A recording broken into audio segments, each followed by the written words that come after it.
Okay. x/2 minus 1 வந்து இங்க எடுத்து எழுதிக்கிறோம். எழுதிட்டு இதைய வந்து அப்படியே சப்ஸ்டியூட் பண்றோம். எஃப் ஆஃப் 2 எக்ஸுக்கு பதிலாக இந்த எக்ஸுங்கிற நேராக இப்படியே எழுதிட்டீங்கன்னா போதும். இதுக்கு நேராக எக்ஸ் எக்ஸ் எக்ஸ்ன்னு போட்டு எழுதிக்கிறீங்க. 2 4 6 10 12ன்னு எழுதிக்கிறோம். அடுத்தது இங்க எஃப் ஆஃப் 2 2 4 6 10 12ன்னு எழுதிக்கிறோம். இங்க இருக்கிறது அப்படியே சப்ஸ்டியூட் பண்றோம். அப்போ எக்ஸுக்கு பதிலாக 2 போட்டுக்கிறோம்.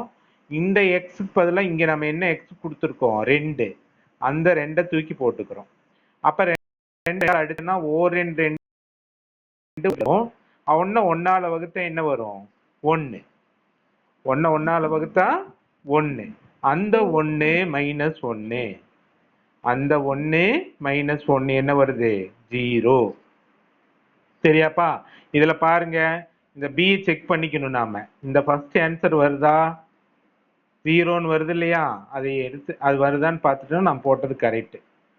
அடுத்து ரெண்டாவது எக்ஸ் ஈக்குவல் டு என்ன இருக்கு 4. ஏன்னா இதுல வந்து ரெண்டாவது உறுப்பு என்ன 4. ஏ டு பி போடுறதுனால ஏவோட வேல்யூ சப்ஸ்டியூட் பண்றோம். அப்ப எக்ஸ் ஈக்குவல் டு 4. அப்ப எஃப் ஆஃப் 4 ஈக்குவல் டு எக்ஸுக்கு பதிலாக 4/2. அப்ப 4 2ஆல அடிச்சோம்னா 2 2 2 4 மைனஸ் 1. அப்ப 2 மைனஸ் 1 எவ்வளவு? 2ல 1 போச்சுன்னா 1. இந்த ஸ்டெப் புரிஞ்சுதா எல்லாத்துக்கும்? எக்ஸுங்கிற இடத்துக்கு பதிலாக இந்த மதிப்பை போடுறோம். இங்க நாம என்ன சப்ஸ்டியூட் பண்றோமோ அதை தூக்கி இங்க போடுறோம். F of 4. அப்போ 4/2 ஈக்குவல் அடிச்சிங்கன்னா 2. 2ல 1 போச்சுன்னா 1. அடுத்தது மூணாவது எக்ஸோட வேல்யூ என்ன போடுறோம் 6. அடுத்தது எஃப் ஆஃப் 6 ஈக்குவல் டு எக்ஸுக்கு பதிலாக என்ன பண்ணும் 6. 6 அந்த 2 அப்படியே தான் இருக்கும். ஏன்னா அந்த 2 கணக்குலயே வருது. இந்த மேல இருக்கிற எக்ஸ் மட்டும்தான் மாறும். அப்ப 6 2ஆல் அடிச்சீங்கன்னா 2 2 3 2 6. அப்ப 3 மைனஸ் 1 எவ்வளவு 2. ஓகே. அடுத்தது என்ன போடுறோம் எக்ஸ் வந்து என்ன போடுறோம் 10.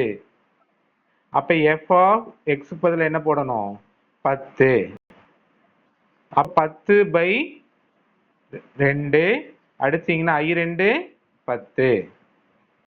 I2 10. மறுபடியும் 5ல இருந்து 1 போச்சுன்னா 4. அடுத்தது எக்ஸ் என்ன value 12. F of 12 equal to 12/2. 2 2 6 2 12. அப்ப மைனஸ் 1. 6ல இருந்து 1 போச்சுன்னா 5.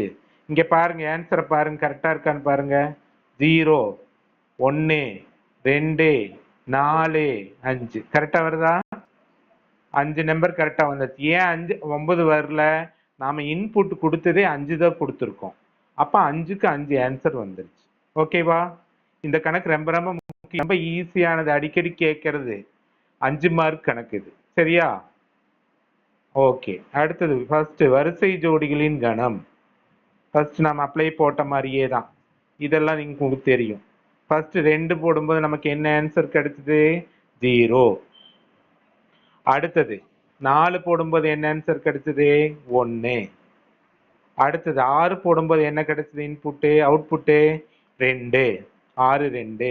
அடுத்தது 10 போடும்போது ஆன்சர் என்ன கிடைச்சிருக்கு 4. அப்ப 10 4. அடுத்தது 12 போடும்போது 12 5. இதுதான் வரிசை ஜோடிகளின் கணம். தெரியுதாப்பா? அடுத்தது அட்டவணை. குறுக்கு பண்ணாதான் எனக்கு ஈஸியா இருக்குது. உங்களுக்கு புரியுது தானே? உங்களுக்கு ஸ்கிரீன் தெரியுது தானே? ஓகே. அட்டவணை வந்து எக்ஸுக்கு எஃப் ஆஃப் எக்ஸ்க்கும். எக்ஸுக்கு நம்ம வேல்யூ கிடைச்சி இந்த ஃபங்க்ஷன் வழியா போகும்போது ஆன்சர் கிடைக்குது இல்லையா?